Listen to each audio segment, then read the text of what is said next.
இப்போல்லாம் என்னோட memory power எப்படி இருக்குன்னா, அது ரொம்ப வருஷத்துக்கு முன்னாடி நடந்ததெல்லாம் மண்ணுக்குள்ள புதைஞ்சதெல்லாம் ஒண்ணு விடாம ஞாபகம் இருக்கு. அதனால நம்மளுக்கு 5 பைசா பிரயோஜனம் கிடையாது. ஆனா 5 நிமிஷத்துக்கு முன்னாடி எடுத்த பொருளை எங்க வச்சோன்னு தெரியாம தேடிக்கிட்டு இருக்கேன். அதுலயும் மெயினா ஹஸ்பண்டுக்கு கால் பண்ணிட்டு அவர் அந்த கால் எடுக்காம ஒரு 10 நிமிஷம் கழிச்சு கூப்பிட்டாருன்னா, ஐயோ எதுக்கு பண்ணேன்னு தெரியலையேன்னு புலம்பிட்டு இருக்கேன். நல்ல வேளை இந்த மூக்கு கண்ணாடியை தலையில வச்சுட்டு என் கண்ணாடி பாத்தீங்களான்னு கேட்பாங்களே, இன்னும் அந்த அளவுக்கு போகலன்னு நினைச்சு சந்தோஷப்பட வேண்டியதுதான். அப்புறம் டின்னருக்கு சப்பாத்தி பன்னீர் கிரேவி தான் ரெடி பண்ணிட்டு இருந்தேன். ரொம்ப சிம்பிள் ரெசிபி தாங்க. இந்த வெங்காயம், பட்டை லவங்கம், ஏலக்காய், கல்பாசி, இஞ்சி பூண்டு, பச்சை மிளகாய், அந்த முந்திரி கசகசெல்லாம் போட்டு மிக்சியில் அரைச்சிட்டு அப்புறம் அந்த கடாயில் எண்ணெய் நெய் விட்டு அரைச்சதெல்லாம் சேர்த்து பச்சை வாசனை போனது பால் பன்னீர் பட்டாணி சேர்த்துட்டிங்கன்னா கடைசியில் பட்டரு கசூரி மெத்தி பெப்பர் போட போட்டு சப்பாத்தோடு வச்சு சாப்பிட்டிங்கன்னா செம்ம டேஸ்ட்டாக இருக்கும். இதோட ஃபுல் ரெசிபி வீடியோ பார்க்கணுன்னா ரிலேட்டட் வீடியோவில் கொடுத்துருக்கேன், ஃப்ரீயாக இருக்கும்போது பாருங்கள்.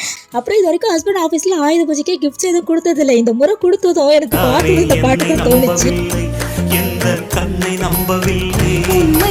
அப்போ நீங்கள் ஒர்க் பண்ணுற ஆஃபீஸில் ஆயுத பூஜைக்கு என்ன கிஃப்ட் கொடுத்தாங்கன்னு மறக்காம கமெண்ட்ல சொல்லுங்கள்.